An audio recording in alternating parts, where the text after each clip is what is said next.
when you have money, be intentional with it. And even if you're living off savings, if there's money in the bank and, you don't have an income coming in, be intentional with your expenses and look and list out and say, hey, here's what we're spending money on. Put limits to it, put dollar amounts, having some level of shooting for something. And my husband and I, we do a budget every single month. And it's probably one of the best things on a tactical sense that we do with our money. I think that is the biggest mistake, is people are not intentional.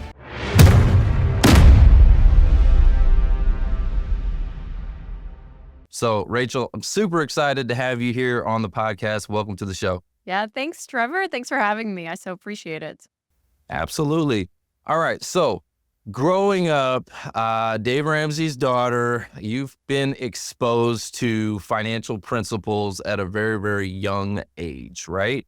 So, can you maybe give us some insight as to what it was like growing up around, your father and your parents and all of these lessons that you learned, and maybe what was one of the most impactful lessons that you've carried on and that you're looking to pay forward into the future generations? Yeah, I get this question a lot. As you could probably imagine, a lot of people ask me like, oh my gosh, what was it like?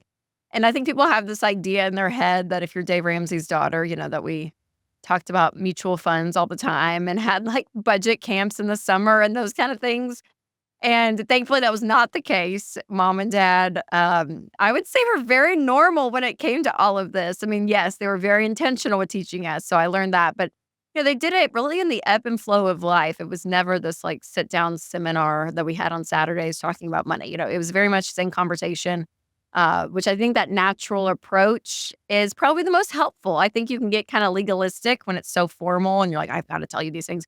But we just have great relationship with your kids, and you're just gonna be talking about life, and money's part of life. And so they just didn't shy away from that subject. Like some parents may feel like, oh my gosh, am I adequate to talk about it? They just jumped right in. And yeah, there was, they did a great job on the tactical side. I mean, it was the classic like chore chart. We got paid a commission, not an allowance. So if you work, you get paid. If you don't work, you don't get paid. And, once we had the money, we had 3 jars, and it was give, save, and spend. And you had to put money in each of the jars. They didn't even dictate how much to put in each. They kind of let us do it, but we had to put some money in each.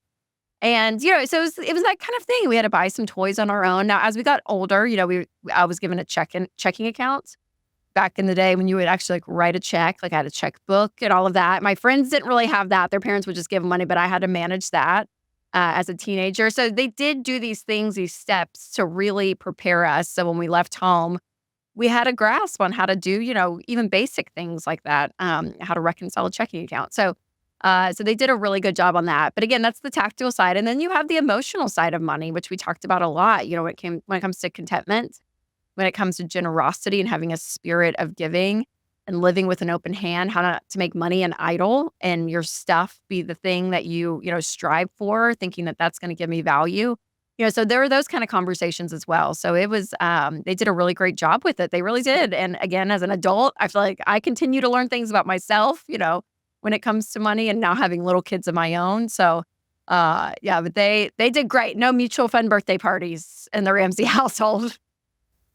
Okay, so what I like about this is, so first of all, you were talking about like, it wasn't like they were shoving it down your throat, but it was like almost everyday life. I mean, because this is what they do. So I'm sure a lot of those conversations just happen naturally. Yes, very much so. Yeah. And again, they, I think they were self-aware enough to know like, hey, when they get to be a certain age, they need to know, how to write a check. They need to know how much the electricity costs here. And, those kind of conversations, I think they were probably very aware of, but it never felt, again, legalistic or formal in a sense. It was just like, oh, hey, come over here, look at this.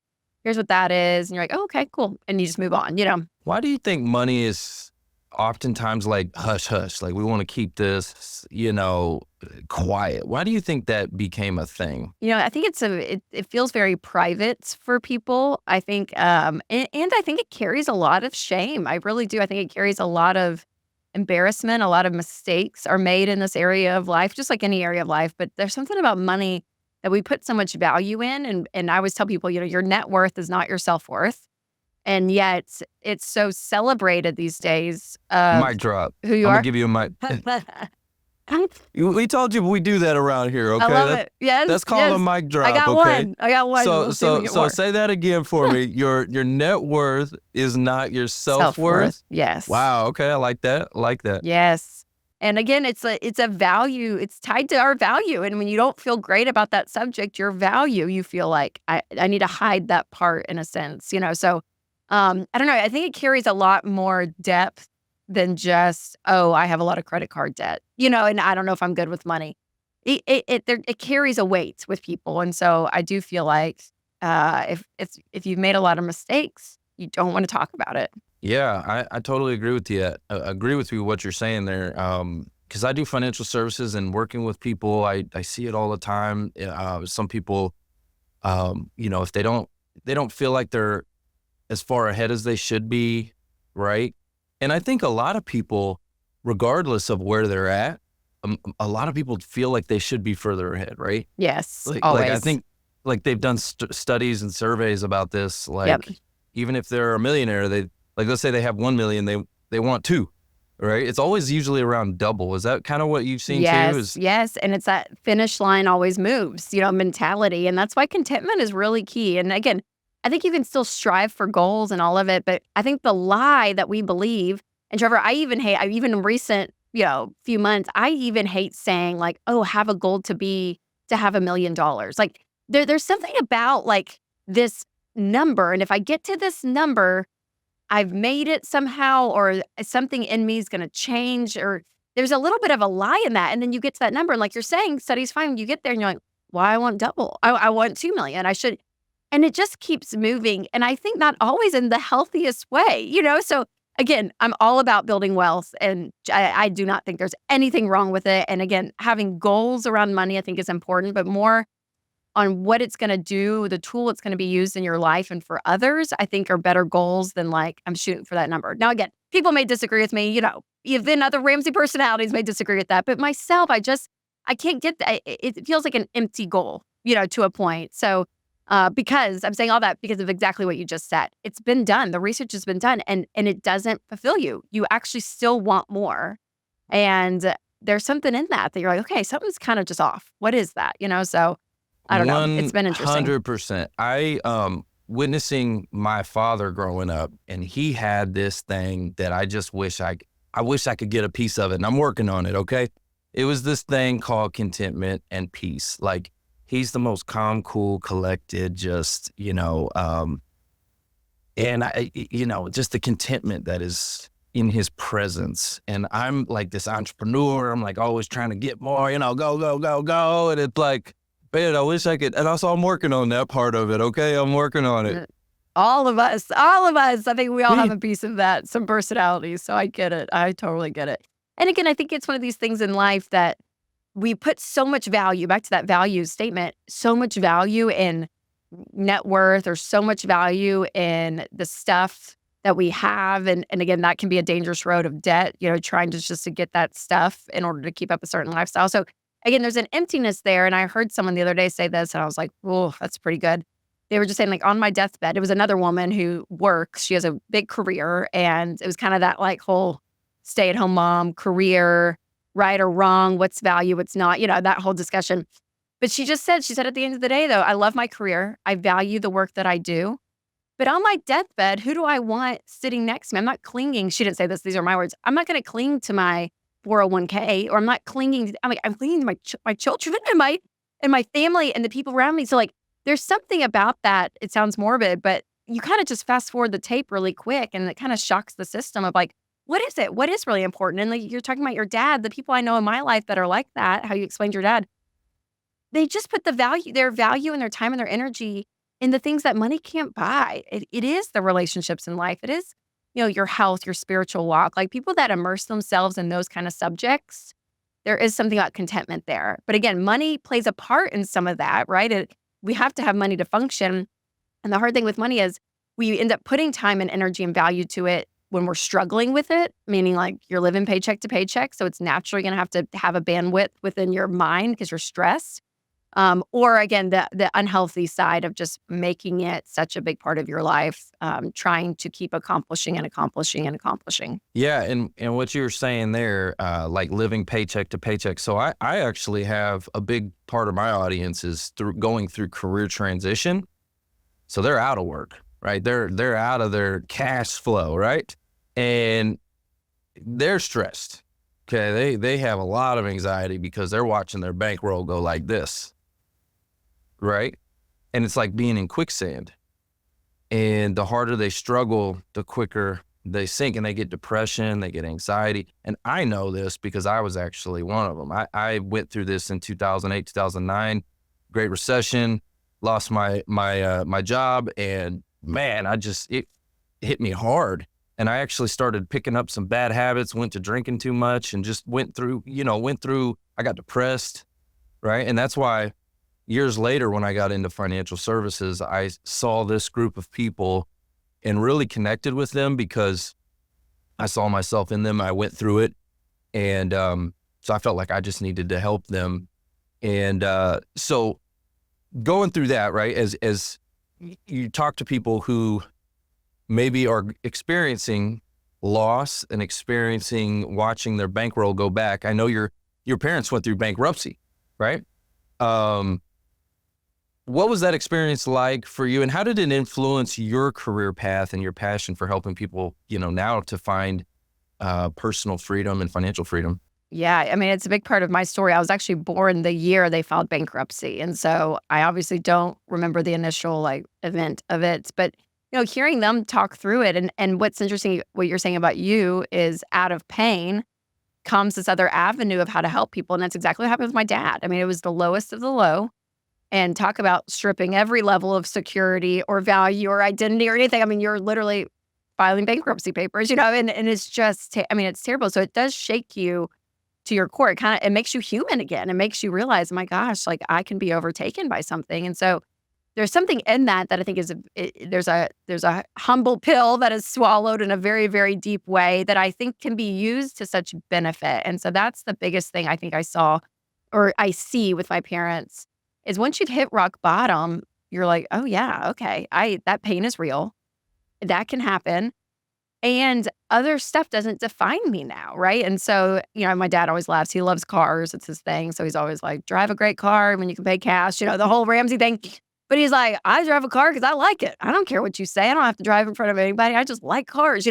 But he's like, but I used to be the guy that had to prove something in that car. I had to have the car to prove something. So there is something about that mentality that bankruptcy did for them that set us up as kids. You grow up in a household with parents that the fear of man is not really there. I mean, you really are working out of the money that you have and just caring about putting food on the table. And that's what you want. And that's what you are thankful for at the end of the day, not everything else. And so he kind of stripped away probably an ego sense of my dad. And I think he would say that too. But there's something beautiful in that because out of the brokenness, that's where people connect. And that's where you learn. And that's why I love what you're doing, right? You're sitting in that season with people that it is such brokenness. And when we can become more comfortable with our weakness and our brokenness, not only do I think we can find a clearer mind on what it looks like to put things in place for our life that is better, but it also just it connects you with people. People connect with people and hard stuff happens. Life is really messy. And so there's just a beauty in that. So I think honestly, the Ramsey message, there's a root that's the foundation of all of this that's been built, right? Of the Ramsey baby steps and everything.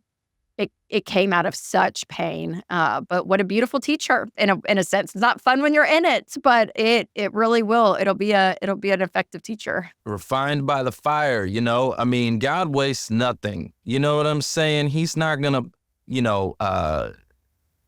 get you through this just to leave you, at the bottom. Like there's a purpose in the pain. And if you can look at it that way, I think so many people, they go through hell and they pitch a tent in hell. It is like, no. You don't want to pitch a tent in hell. You want to get out of there as soon as possible and be able to use that story to help someone else. And this is the way I always look at it is anytime I'm going through something really, really, really challenging, and I've just actually come through a season of that. But anytime you're going through something really challenging, you have to look at it from a perspective of somebody has already been through this before you. So the good news is there's a teacher there. There's a lesson there. I can go to them. I can figure out, hey, how did you get through this? Right? Somebody's been through it. Somebody's going through it right now. So can you connect with those people, right? To build some communities, accountability, strengthen each other, support each other, right? Because somebody's going through that same thing that you're going through right at that very same moment. And then there's going to be people in the future going through that same issue, struggle, problem, challenge. And the beauty in that is when you see it from that lens, you go, okay, you know what? How can we document this? How can we create a strategy, a process, a solution, some form of system, maybe a product even, to help that future person, that future me who's going to go through this, a book, right? Writing a book. I got your package here, which we're going to get to in a second, but can you write a book? What can you do, to help people that are going through this in the future? Well, let's talk about your book. Okay. You got a couple books, your newest book, right? Children's book. I'm glad for where I am. Okay. Tell me about this book and what you hope parents and what you hope children are going to get from this book. Yes. So I wrote these kids' book. It's a series, and the books I've written in the past have been for adults, right? And so I have 3 little ones at home, and there was something about actually contentment was the big motivator for me. My daughter, asked one afternoon, she's like, "Is the Amazon guy coming today, Mom?" And I was like, "Oh my God, we created a monster of stuff." And I just realized I want them to know, because this is where my weakness is that stuff is not going to fulfill you. You think, I'm talking to my kids about this. I'm like, I know you want to go and buy and buy and buy, or even at the dentist, they get free little things. Like, we want the free thing. I'm like, that newness that you feel, that literal dopamine, like chemicals are happening in your body, it's going to fade in about 8 minutes. And that cannot be the emotion that keeps you surviving in life. It can't be, because you will be a rat in a wheel for the rest of your life. And so that contentment message, which I think comes from generosity. I think you get a level of contentment when you are just a giver and you live your life with an open hand. And I think also when it just doesn't define you. I think, there's levels of all of this. I think is really important. So for my kids, as a parent, we have read so many books at bedtime, and I was like, I want to do some kids books. So I'm glad for where I am. It is on contentment and just being thankful for where you are. And they're very short, parents, so you're welcome. If they're short books, the illustrations are beautiful, and it really is a sweet story. And so it's one that I'm really proud of. It's been a great project to do. It's been really fun. So that one, I'm glad for where I am, and then I'm glad for what I have. Is it's also that contentment message as well, just about our stuff and what it is. So yeah, 2 kids books, and then I may have a 3rd one coming out later this year. So that'll wrap up the series. I love that. I'm glad for what I have too. I like this because, again, the contentment message, that message of gratitude, can really help people going through a dark time, right? And to write a list out, I always recommend that people to write a list of accomplishments. And, not just like career accomplishments, but, just things in life, obstacles that they've overcome, things that you have to think about, what are the other times in life that God has gotten you through being in hell, when you've gone through the ringer and you got through on the other side. Write all those things down, a prayer journal, gratitude journal, whatever you want to call it. Write them down and go back and revisit those things, because it'll strengthen you. It'll give you confidence that, oh my gosh, I can get through this too, right? I've been through storms, right? Yes, very much so. Yeah, the writing things down, I think, is key. And and I think studies have even shown that with gratitude lists and that kind of thing. There is something about our brains, how we're wired, that truly your thoughts impact you. And so when you do sit and just the messiness, which I think there's a time and a place for that, to be able to address things in your life. But yeah, like you said, I love that. You can't just You can't just live there though. And some people do. And you meet those people and you're like, oh my gosh, what a horrible way to live. I mean, honestly, they just live in that their whole life versus saying, hey, that happened and I'm gonna sit in it and acknowledge it. But I have a choice that I have to make now. What am I gonna do with that pain? Right. And moving on. So things like, yes, I think journaling is huge. I do think writing things down when hard things are happening. And again, I'm not a scientist on all of this, but I read a study that even the written word, you may even know this, when you're writing, you're using a different part of your brain. So there's a level of subconsciousness that comes out too when you're writing. And so there's just so much good in that. Yeah, when you're writing it, and then I recommend for people also to speak it, because the audible, right? Yeah, and it's, God said, "Let there be light," right? Like God spoke things into existence, right? There's so much power. There's power of life and death in the tongue, and so if you're speaking positivity over yourself, the I am statements, the powerful I am statements, especially when you're going through a hard time and you're able to look at that list and go, wow, I got through this and this and this and this and this and this. Like, I can do this. I am going to do this, right? Like, it just helps you to put yourself in a different mindset to get through it. And for my audience, a lot of them are just going through a hard time. And then we live in a world and a society where it's almost like a cool thing to be in this victim mentality. And like, everybody just wants to, you know what I'm talking about? Like, not to take accountability. We want to point the finger. It's everyone else's fault. Cancel culture, everything. Yes. Yes. Like, that's the society we live in. And it's like, no, like that's you pitching a tent in hell and staying there. Right. That's exactly right. Why would you want to do that? Yeah. Anyway. Yeah, and just some encouragement to everyone, that is listening in it. Depending on what season of life you're in or where you're at. It's like, even going back to that bankruptcy, conversation, even with my parents, I'm like, yeah, I mean, I think my dad probably thought at the end of the day, like, this is it. I'm done. Like, I'm done. Like that level of lost hope is so big.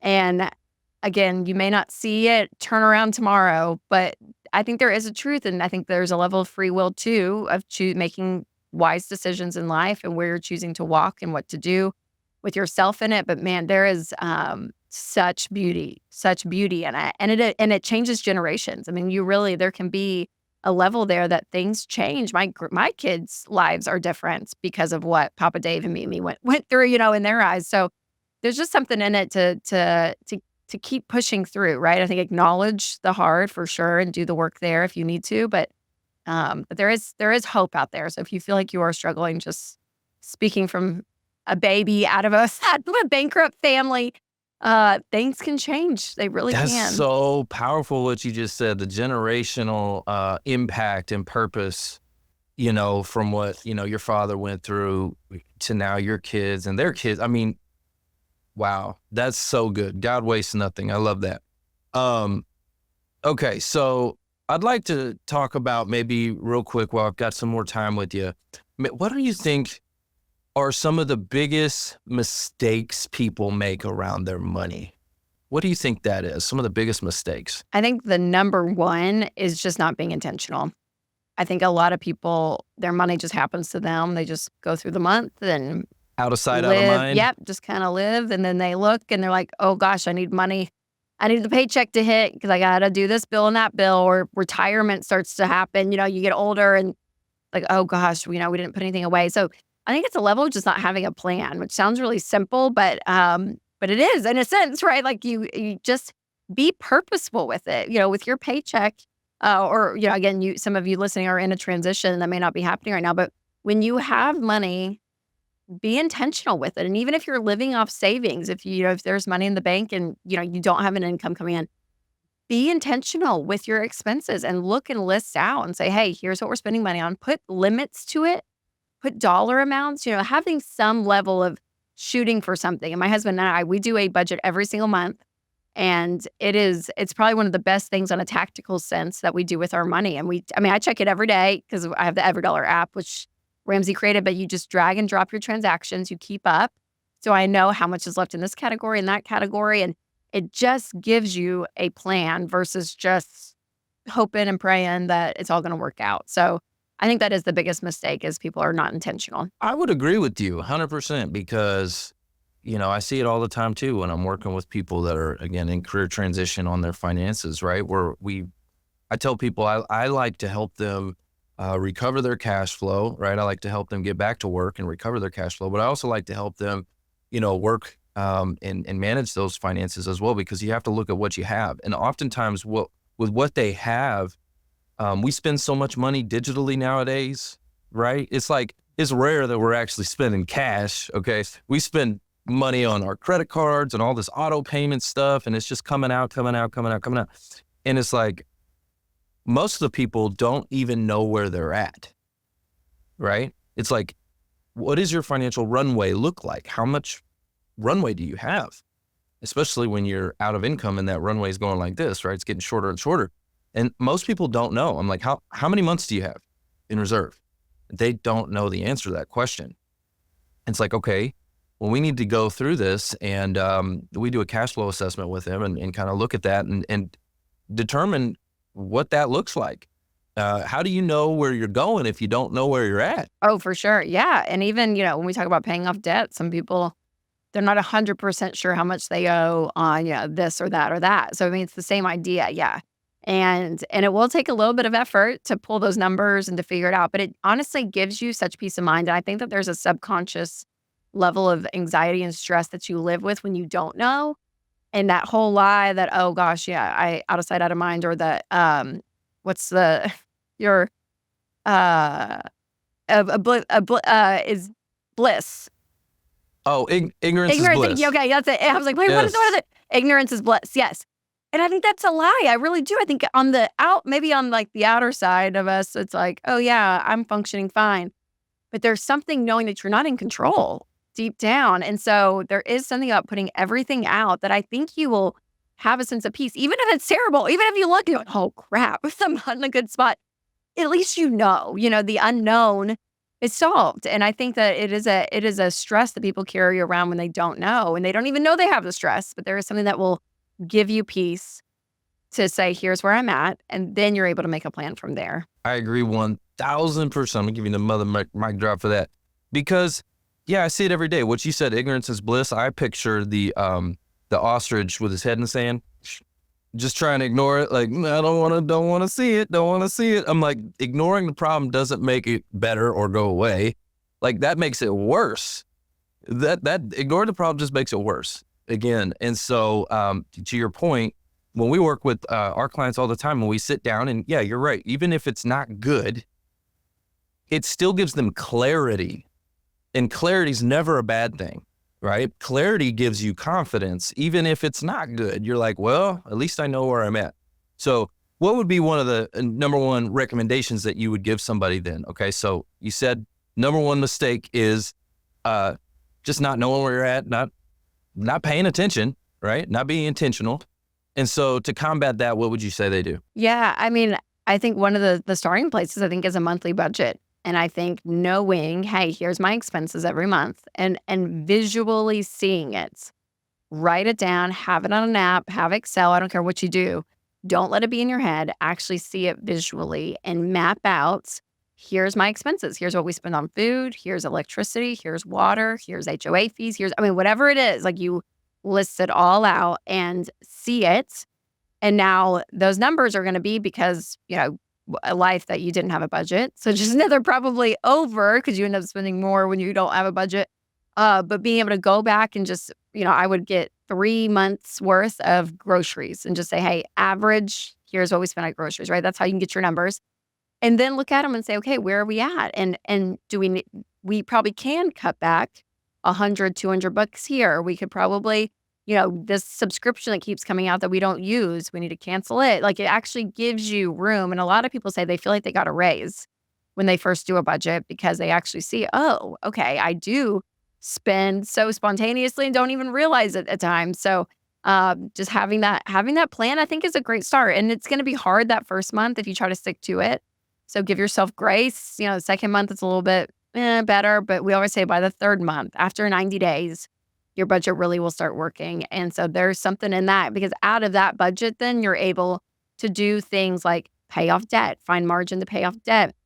It'll show you how to how much money we need to save. If you're at the point that you have an emergency fund and no debt, maybe it's 15% of your income. So you're looking at that and say, okay, that's going to my 401k, that's here, that's there. And you're able just to map out what's going on with your money. So it's a really powerful tool, not just from a sense of accountability and staying within a limit and a boundary with your money, which is important, but it also is able to help you with your future plans and what you're wanting to do. Absolutely. You got to bust that highlighter out. Okay. Get your highlighter out. Old school. That's what I do. I'm a little old school. So, there's a lot of digital tools and stuff like that too. But, we spend so much money digitally to print out a statement and to go through line item by line item. I will highlight things and I'm like, no, and when you add it up and you see it and you do it, the manual work of it, like I said, there's a lot of, great tools out there now. But doing the work yourself and you go, oh man, you add it up, get your little calculator out, you're like, dang, that's how much? Yes, I know. Oh, it's hard. Right? It's a hard pill to swallow sometimes. Yeah, absolutely. Okay, so many people find that money can be very stressful and confusing. A lot of people that I have worked with, they don't understand it. Like, personally for me, I wasn't taught this stuff in school. I don't know about you, but for me, I know I wasn't. And why do you think that is? What do you think the education system, they don't teach people about money and how to do all of these things. They teach us how to go to work and how to make it. Like how should we go, get a degree and go to college and get in the system, but they don't teach us about money. Yes, I know. And I get this question all the time because it is true. I'm like, we can do trigonometry or whatever, but we can't do a budget, So, I think it is hard. And a lot of states we're actually finding now, I think there's up to like 23 states, almost half the country now mandates financial literacy for senior credits out of high school. And we have a high school curriculum and we just graduated our 6 millionth student actually. It's called Foundations in Personal Finance. So it's in schools all across the country, but it is it is powerful when you can get it early and understand it. You can avoid so many money mistakes. I mean, it's huge. So, I wish every school taught, the wise ways of handling money. And I think we're starting to get there, which is good. But I think they left it up to the parents. I mean, I think the school system, that part of the education, I think they really saw in the household, which I agree with too. I think parents, whether it's, talking sex, politics, money, finances, there's certain things that I'm like, as a parent, this is where you want to steer your kids and talk through these issues with them. I do think it is. I feel like it's my responsibility for those things. But if the school can supplement in a good, wise way, that I agree with, that is so helpful. And so we are finding again that, some schools are teaching it, which is great. But I think, there's something powerful about getting it early. And I would say too, if you didn't, you still have the ability to change. Even if you're hearing this and your parents didn't teach you about money or you didn't have this education in high school or college, there is still the ability to learn. And I think that that's really important. I think things are changing and I don't think it doesn't have to be as intimidating as you think it is. And I think that's one reason people really gravitate towards Ramsey is because it's just common sense. Like we put the cookies at the bottom shelf. It's really personal finance is 80% behavior. It's only 20% head knowledge. There's not a lot you really need to know. The power is in you and what you actually do with your money and what you don't do with your money. So that's what it is. It's us that's handling it. So when you can control you can control your money. And so that's the work. It's us that are the problem. Absolutely. Another mic drop. So it's the, knowledge isn't power. It's the application of knowledge is power, right? We all know how to lose weight, diet and exercise, but guess what? You actually have to do it. You can't think about that. You can't go, diet and exercise, and then it all falls off. No, you actually have to do it. So same thing, you could know everything about finance, but if you're not applying and taking action and doing the steps necessary, you're not going to get ahead. I also like what you said about starting early. One of the blessings for me growing up was I didn't have a lot of money growing up. I grew up in extreme poverty. And then I got into the auto industry early on and started making a lot of money. I was making $150,000 a year at, age 23, 24. And so that was a lot of money for me. And I was making more than my father, more than anybody I knew at that time, right? And so, again, growing up in poverty, I still had a scarcity mindset around money. I didn't have an abundance mindset. I had a scarcity mindset. And so I knew I had a responsibility, though, because I was making more than anybody I knew. And I came from extreme poverty. So I'm like, I got to do something with this. And so I got a financial advisor because, again, no one taught me anything. Like, I didn't get taught this stuff in school, but I got that pretty early in my early 20s. And, now that's what I do, right? Fast forward. But it's important to start early, I think, if you can. My last interview was Sabrina Cardone, which is Grant and Elena Cardone's daughter, and she's 15. Oh, wow.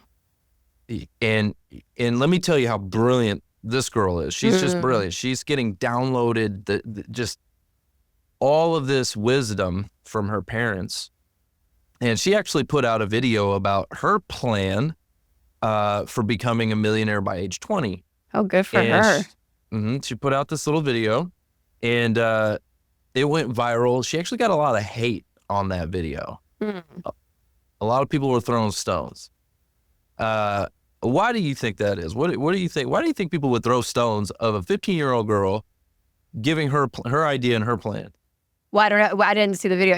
Were they throwing stones at her or her plan? I don't know what her plan. I mean, I don't know what I'm not familiar. Yeah, they were just basically saying, because she grew up underneath, her father is a billionaire, right? Grant Cardone. And I'm sure you can relate to growing up underneath like a giant, like all of a sudden her plan to be a millionaire by age 20, and people were throwing stones saying you're I think it's sad to throw stones at a 15-year-old, period.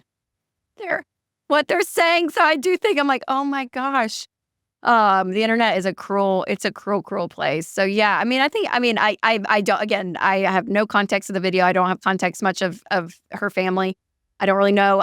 So my guess would be there's probably different camps. I don't know, I think there's a camp in the world that there's a level of, you said it earlier, but a level of like a victim mentality, and anyone that's winning is a threat. And so that's a very true thing. And I think I feel this not even just being Dave Ramsey's daughter. I get that for sure. But even just in my life, and I can find that, if I were honest, if I see people in my industry or my friend group or whatever, and they're doing something that's really great. I mean, for a second, you're kind of like, oh man, I wish I was doing that. And if you're careful, if you don't celebrate them, it turns to envy really quick. And so there's a spiritual aspect there that I think we can celebrate people. And again, I mean, we're all about changing people's legacy. So my prayer is that there are 15-year-olds today, because of what their parents are choosing to do with money, that they were given a set of knowledge and skills, not just money, but set of skills for them to have the dignity to go out. And so I think that's what with us growing up, mom and dad, they obviously, I work here at Ramsey for sure. And there was a platform that I stepped onto, which is a gift and a blessing. And I take zero credit for that. But then I also know there is a small, a percentage of this that I have to work hard. I still have to be good at what I do. If I'm not good, they're not going to invite me back to stages or on TV, so there is a level that I have to carry that water to be able to self-sustain. And then with my family, with my husband and 3 kids, we don't get secret checks in the mail from my dad. Like, we have to, we earn an income and we have to budget within that. And so, I laugh all the time. I said this on one of our podcasts, Smart Money Happy Hour with George Camel. We were laughing because I was like, Dave, if you're watching, the character is built. Like, you can maybe spread the love a little if you want, I'm kidding. But they were so big on us having the dignity ourselves, which I think is really key too. So if you are a successful parent, your kids, the worst thing you can do is have a level of entitlement and just giving to give and them not having to have responsibility and work ethic. So again, this is not towards her at all. I don't know, but I do think there's a spirit of envy that can happen very quickly. And if you don't phrase things the right way on social media in your 45-second clip, you get everybody coming after you. So, and that's so sad for her. I feel terrible for her. It's so stupid. I hate when people, especially you're 15. I'm like, give the girl a break. I mean, unbelievable. 100%. She was, anyways, the reason I asked you that question is because I'm, growing up under Dave, I'm sure you could probably relate to some of those pressures and things like that. And I love the fact that he didn't just like give you things and like he, it sounds like you had to earn but like my father gave, like, I remember again, he wasn't a wealthy man at all, but he would give me little incentives. Like I remember when I was buying my first car and he's like, I can't buy your car, Trevor. I can't. He's like, but what I'll tell you what I'll do is I'll match you dollar for dollar. That's what we did Right? too. Yes. Right? Like So what a good. great, and that was an incentive. I'm like, oh, for real? Mhm. Totally. You gonna match me? Oh, like, dang, that's like 401k. Hold up. Yeah, that's Let me- right. That's right. Yeah. Yeah, let me go ahead and do that. And so Yes. I remember I saved up, I think I saved up $1,500 and he put $1,500 and I bought a little, $3,000 cash car and, Right. got me great. on the road. Right. And he did the same thing for college. I remember, he's like, Trevor, I can't pay for your college. Right. And Yep. he's like, but what I'll do is I'll match you dollar for dollar. And so I did. And I tried college for about a semester. And then I was like, this is You're like, I'm good. this is a repeat of high school. This is just high school on steroids. I got to go to work and make some money. Yeah. Anyway, that's a show for a whole nother day. No, I know. Oh man, that's great. That's so great. Well, Rachel, this has been amazing. I really appreciate your time and sharing with the audience and so much wisdom in this episode. Guys, I want you to make sure that you go pick up these books. If you got any kiddos around, okay? And matter of fact, even if you don't got any kiddos around, that's okay. I'm sure It's you a know good somebody message who for does. anyone. Yeah, and I'm sure you know who somebody does who does have some kiddos. So this is what we call pay it forward. Buy a book and pay it forward. Go give it to somebody because there's a great message in here. This is positive. It's about being content with what you have, being glad for where you are. This is the newest and latest book right here. So again, Rachel, I just appreciate you being on the show, and thanks again for dropping the mic. Is there any last words you'd like to say to the audience? No, again, I just want to be a voice of encouragement for you. And, when things are tough and hard, it's not fun. It's not fun. But I really do. I have a belief because I see it, whether it's through the Ramsey Show and Debt Free Screams, my own family story, like whatever it is, I just know there's hope out there. There really is. And it may not be in the materialism of life. It may not be in the paycheck that you're getting, but there is hope that not that it necessarily just gets easier for easier's sake. But there really is power in that you're able to control a part of your life. And when you start to actually get that traction and that feeling, it's a beautiful thing because I really think it can change your family and your legacy, and generosity is a massive part of this too. Living life with an open hand, and that this stuff doesn't define you. It doesn't. But you can choose to push through the hard. And that's what I would always encourage people to do because there is hope. Amen to that. Well, Rachel, thank you again for being on the show. Guys, Yes, that's the thank show. you. Thanks for having It's me. all about who you know. Bye. Thanks for listening to the Who You Know Show podcast. My name is Trevor Houston, and if you've enjoyed this episode, consider subscribing wherever you listen and leave us a positive review to help us keep the mics on in the studio. Until next week, that's the show. It's all about who you know.